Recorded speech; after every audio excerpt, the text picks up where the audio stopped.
سورۃ فاتحہ کمپلیٹ کرنے کے بعد کوئی بھی سورت ملائی جا سکتی ہے. اکیلے جو نمازی ہوتا ہے اکیلا جہاں سے بھی چاہے قرآن پڑھ سکتا ہے. البتہ امام کو نماز پڑھاتے وقت مقتدیوں کے حالات سے واقف ہوتے وقت احتسار سے کام لینا چاہیے، یعنی اتنی لمبی صورتیں نہ پڑھی جائیں کہ مقتدیوں کے لیے مشکل کا باعث بن جائے. قرآن کی صورتیں جو بھی ہم ملانا چاہے ملا سکتے ہیں. نماز میں سورۃ فاتحہ کے بعد اگرچہ ہم جہاں سے چاہیں قرآن پڑھ سکتے ہیں، لیکن یہاں ہم نبی کریم صلی اللہ علیہ وسلم کی قرات کا ذکر کرتے ہیں کہ آپ کون کون سی سورت کس کس نماز میں پڑھتے تھے. یہاں رک کے ایک چیز آپ سے ضرور کہنا چاہوں گی کہ قرآن ہمیں سیکھنا چاہیے. کچھ لوگ کہتے ہیں ہمیں سوائے سورۃ کوثر اور اخلاص کے کچھ نہیں آتی. ٹھیک ہے، اس کا بھی تلفظ ٹھیک کیجئے، لیکن باقی قرآن بھی سیکھنا چاہیے، کیونکہ یہ قرآن ہی آپ کی قبر میں آپ کا ہم نشیں ہوگا، اور یہ قرآن ہی آپ کا وہاں پہ سفارشی ہوگا، اور یہ قرآن ہی آپ کے بارے میں جھگڑا کرے گا، اور یہ قرآن ہی ابر کے سائے کی طرح آپ کے اوپر سایہ کیے ہوئے ہوگا. اور پرندوں کی جھنڈ کی صورت میں بھی حدیث کا مفہوم ملتا ہے. تو دنیا کا ہر کام ہم سیکھ لیتے ہیں، ہر آنے والی نئی ٹیکنالوجی ہم سیکھ لیتے ہیں، لیکن جہاں قرآن کی بات، نماز کی بات آتی ہے، قرآن کی بات آتی ہے، وہاں ہماری مصروفیت آڑے آ جاتی ہے. تو یہ جتنی مصروفیت ہے بس موت کے وقت ساری ختم. اصل جو کام آنے والی چیز ہے اس پہ توجہ دیں.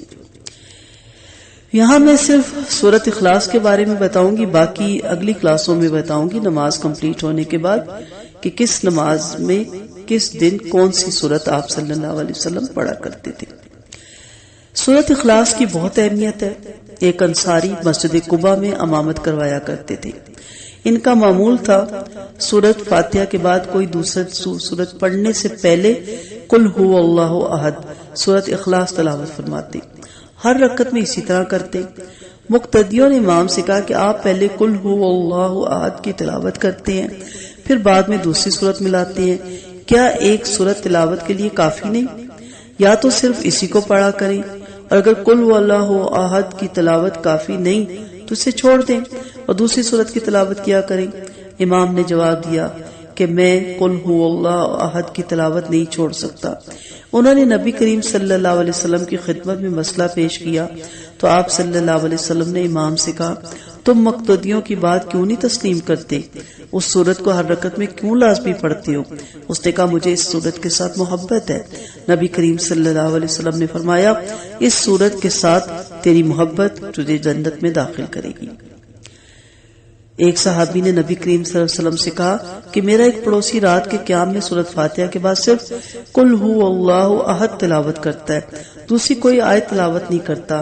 آپ نے فرمایا اس ذات کی قسم جس کے قبضے میں میری جان ہے، یہ سورت تہائی قرآن کے برابر ہے. اگر دیکھا جائے تو اس سورت میں اللہ تعالی کی ذات کا تعارف ہے، اور اس کو ڈیٹیل سے پڑھنے لگے تو پھر تو عمریں لگ جائیں گی. مختصر یہ کہ ٹوٹلی شرک کی تردید ہے، ہر طرح کی شرک کی، اور ٹوٹلی توحید کا اقرار ہے. لیکن جب ہم نماز پڑھتے ہیں اور اس میں ہر نماز کے بعد اس کو ملاتے ہیں، ہمیں اس کی اہمیت کا پتہ ہی نہیں ہوتا، اور پڑھنے کے باوجود اس سورت کو ہم شرک اکبر میں بھی مبتلا ہوتے ہیں. اللہ ہماری ساری امت مسلمان کو محفوظ رکھے. اور شرک اصغر میں بھی ہم مبتلا ہوتے ہیں، اور جبکہ ہم کیا کہہ رہے ہوتے ہیں کہ اللہ آپ ایک ہے، قل هو اللہ احد، اللہ ایک ہے. تو اس لیے دھیان سے پڑھیں، جو بھی اس کے بعد سورت ملائے آپ دھیان سے پڑھیں کہ وہ ایک ہے، اس کا کوئی ثانی نہیں، وہ صمد ہے، نہ اس کا کوئی اولاد ہے، نہ وہ کسی کا باپ ہے، نہ اسے کسی نے جنا ہے. میں نے کہا نا کہ اس کی تفسیر میں نہیں ابھی جا رہی. آپ صرف یہ دھیان رکھیں کہ آپ اتنی بہترین صورت ملا رہے ہیں اور آپ کو اس کے معنی اور مفہوم سیکھنے چاہیے. اسی طرح نماز میں سورۃ فاتحہ کے بعد قرآن پاک کی کوئی صورت پڑھی جا سکتی ہے، جیسے سورۃ عصر، جیسے جو آپ عصر کی نماز میں پڑھ سکتے ہیں والعصر ان الانسان لفی خسر الا الذین آمنوا وعملوا الصالحات وتواصوا بالحق وتواصوا بالصبر. زمانے کی قسم، ان الانسان لفی خسر، انسان در حقیقت بڑے خسارے میں ہے، سوائے ان لوگوں کے جو ایمان لائے، نیک عمل کرتے رہے اور ایک دوسرے کو حق کی نصیحت اور صبر کی تلقین کرتے رہے. اس سے یہ سبق ملتا ہے کہ تباہی اور نامرادی سے انسان بس اس طرح بچ سکتا ہے کہ ایمان لائے اور نیک عمل کرے، اور صرف اتنا ہی کافی نہیں بلکہ ایمانداروں کی ایک جماعت ایسی ہونی چاہیے جو دین پر قائم ہونے اور قائم رہنے میں ایک دوسرے کی مدد کرتی رہے. اس صورت میں کوزے میں دریا نہیں سمندر بند ہے.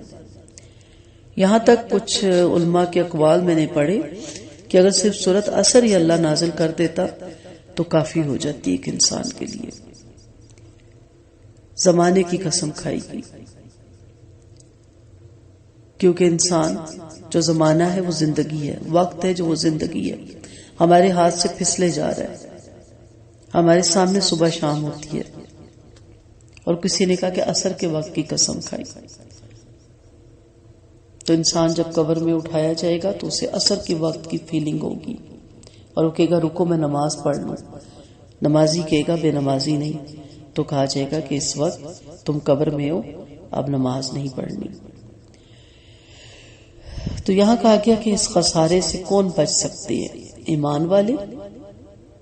اور ایمان زبان آپ کا اظہار کر رہا ہے تو دل میں اس کے قلب میں تصدیق بھی ہو، جسم سے اس کا اظہار بھی ہو، اور قرآن سنت کے مطابق عمل کریں، اور عمل بالمعروف اور نہی عن المنکر کو نہ چھوڑیں. ایک دوسرے کو حق کی تلقین کرتے رہیں اور اس پہ جمے رہنے کی صبر کی تلقین کرتے رہیں. یا پھر آپ ہمازہ پڑھتی ہیں، یہ صورتیں بھی آپ چھوٹی چھوٹی یاد کیجئے. وَيْلٌ لِكُلِّ هُمَزَةٍ لُمَزَةٍ الَّذِي جَمَعَ مَالًا وَعَدَّدَهُ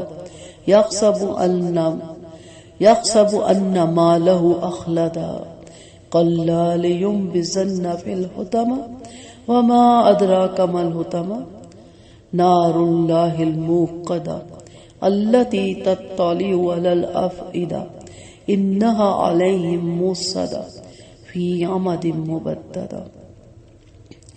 تباہی ہے ہر اس شخص کے لیے جو منہ در منہ لوگوں پر تانے اور پیٹھ پیچھے برائیاں کرنے کا عادی ہو.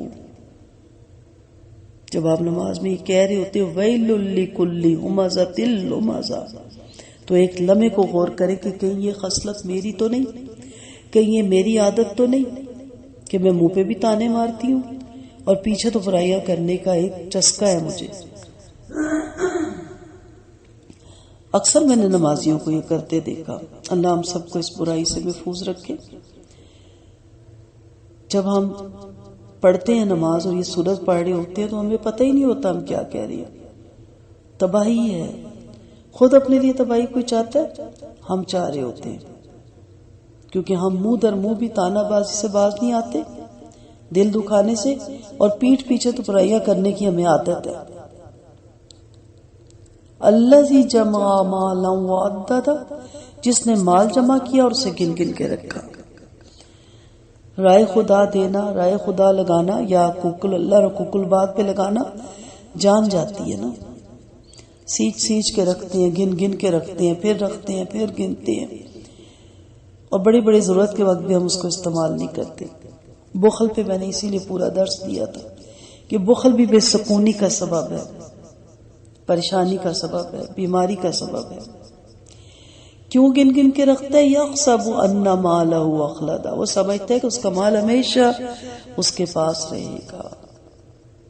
ہرگز نہیں. کلا لینبذن فی الحطمہ، وہ شخص تو چکنا چور کر دینے والی جگہ پہ پھینک دیا جائے گا. قبر جس میں ساتھ نہیں جائے گا مال، یہیں رہ جائے گا. جانے سے پہلے اس کو بہترین جگہ پہ خرچ کر لیں. اور پھر اللہ تعالیٰ فرما رہے ہیں وَمَا أَدْرَاكَ مَا الْحُطَمَةُ، جانتے ہو، تمہیں خبر ہے وہ چکنا چور کر دینے والی جگہ کون سی ہے؟ نار اللہ الموقدہ، اللہ کی آگ جو خوب بھڑکائی ہوئی ہے. استغفر اللہ. اللہ ہم سب کو محفوظ رکھے. التی تطلع علی الافئدہ، جو دلوں تک پہنچ جائے گی. کبھی کبھی سیک لگ جاتا ہے، دل پہ بھی کسی دکھ کا اثر ہو جاتا ہے، کہتے غم اس کے دل کو کھا گیا. وہ آگ دل کو کھائے گی. انہا علیہم مؤصدہ، اور ان پر ڈھانک کر بند کر دی جائے گی. جیسے علماء کہتے ہیں کہ پریشر کوکر کی مثال ہے کہ اس میں آپ کچھ ڈالتی ہیں اور اوپر سے پکا ٹائٹ کر دیتی ہیں اور پھر نیچے چولہے کی آنچ تیز کر دیتی ہیں، پھر وہ اس کے اندر گیس بھرتی ہے اور وہ پریشر سے اگلتا ہے. یہاں تک علماء نے کہا کہ ایک کوکر میں اگر 10 لوگوں کی گنجائش ہے تو اس میں ٹھوس دیے جائیں گے، اتنے ٹھوسیں گے کہ ہل بھی نہ سکیں، اور پھر انہیں آگ پہ رکھ دیا جائے گا. استغفر اللہ. انہا علیہم مؤصدہ فی عمد ممددہ، اس حالت میں کہ وہ اونچے اونچے ستونوں میں گرے ہوئے ہوں گے.